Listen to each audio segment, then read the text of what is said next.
Welcome back to the Sales Revolution. I'm Ingrid Maynard, founder and managing director of The Sales Doctor. And today is a solo podcast where I will look at one topic. And it came out of a number of conversations I've had of late that I think are beginning to form a bit of a theme. And when I notice myself having conversations about the same sorts of things, regardless of where I'm having those conversations, I kind of know it's in the zeitgeist and it's worth mentioning. And this is where, the topic that I want to talk about is when it comes to selling, there is no room for ego.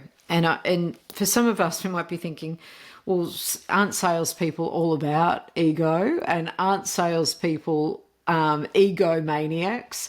And they have to be in order to be good at selling. And my experience of the most exceptional salespeople is that actually the best salespeople they're what I'd call, they're right-sized. So when I talk about ego, I'm not talking about lack of confidence, equating ego with confidence. Ego, when somebody's ego is out of control, I would say that it's a false image of that person, or that person's putting out something that's actually not truly them out into the world. And other people kind of pick that up, and it's repellent. It's repellent. And so today I want to talk about what to do instead of that, because I think that that's what turns a lot of people off sales as a career, as a profession, and then it prevents them from actually showing up to be their best selves. And I would like to offer the alternative side to ego.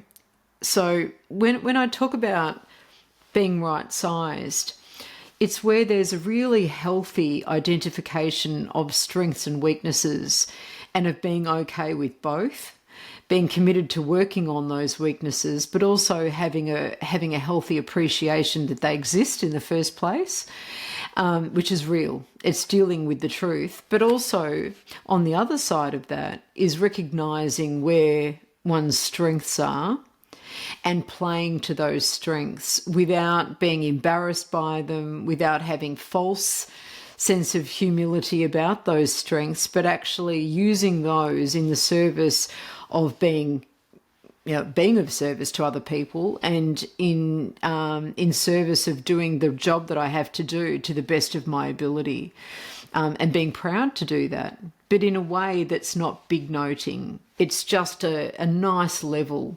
If I could say ego is at 10 and a lack of complete confidence is at a 0, I would say being right-sized is being at a 5, or what I call traveling at 5s. Now, how do you practice that in everyday living so that it becomes a way of being? There are a couple of things to do. Now, when I talk about the trusted advisor equation, there are 3 contributors to trust. And I've spoken about this in a previous solo episode. So go back and check out that episode that I talk about the contributors to trust. Because the eroder to trust is self. And it's self-obsession. And self-obsession is the same, in my opinion, as ego.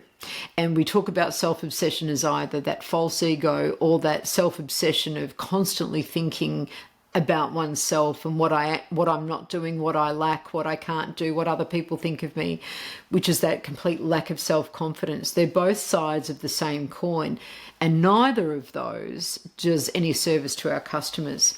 So when it comes to changing the way that we are in order to be better at what we do and showing up to be a high performer, there's a practice that I invite you to start to put into your everyday conversations.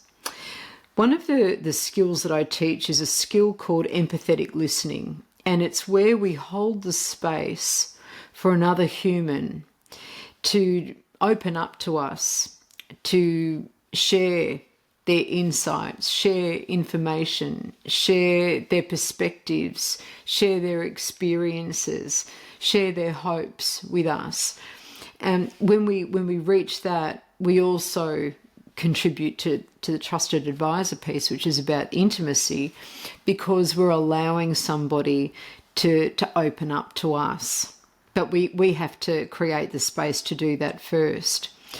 So when we talk about empathetic listening, there's a skill there called mirrored language, which is where we only filter back to the person, or predominantly, the stuff that they've given to us. So we use the exact same words to match back.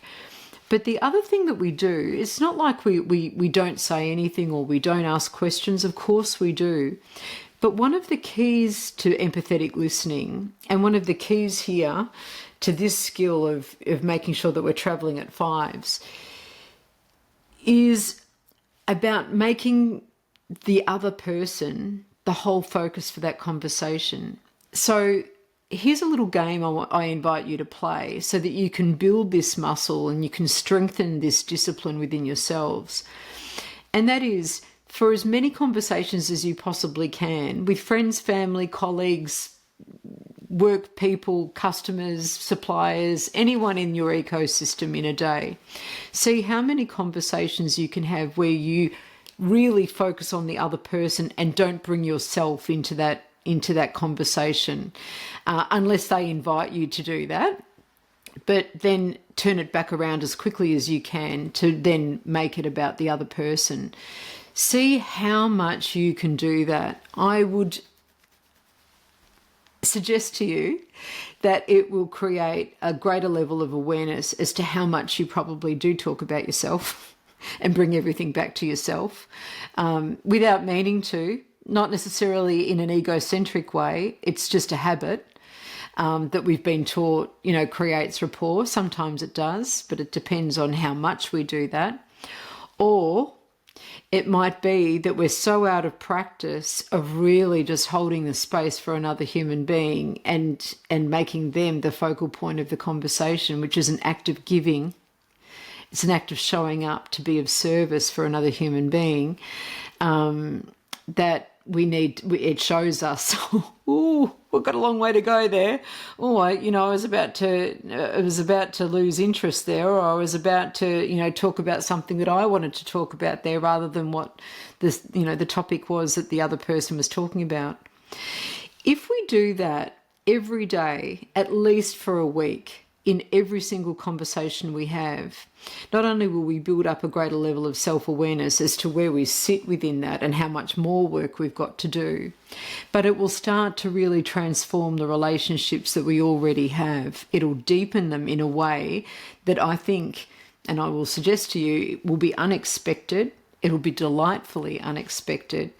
And what you might notice is that the depth of those conversations will expand as well. So not only is it practical and beneficial on an immediate level, but it really puts deposits into that relationship bank account that will serve both of you really well now and for many weeks, months, and possibly even years into the future.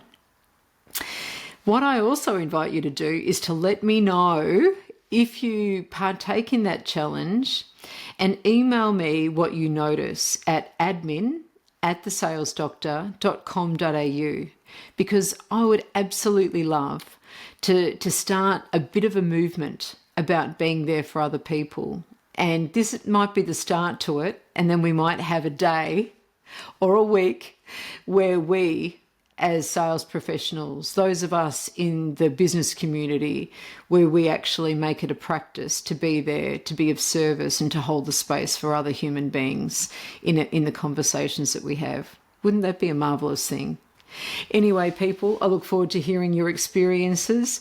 Send them in, and I'll see you next time and speak with you next time on The Sales Revolution. Okay, you've been listening to The Sales Revolution. I'm Ingrid Maynard. And to find out how The Sales Doctor can help your organisation to transform its revenue, growth and profit, visit us on our website at www.thesalesdoctor.com.au. I look forward to your company next episode. Bye for now.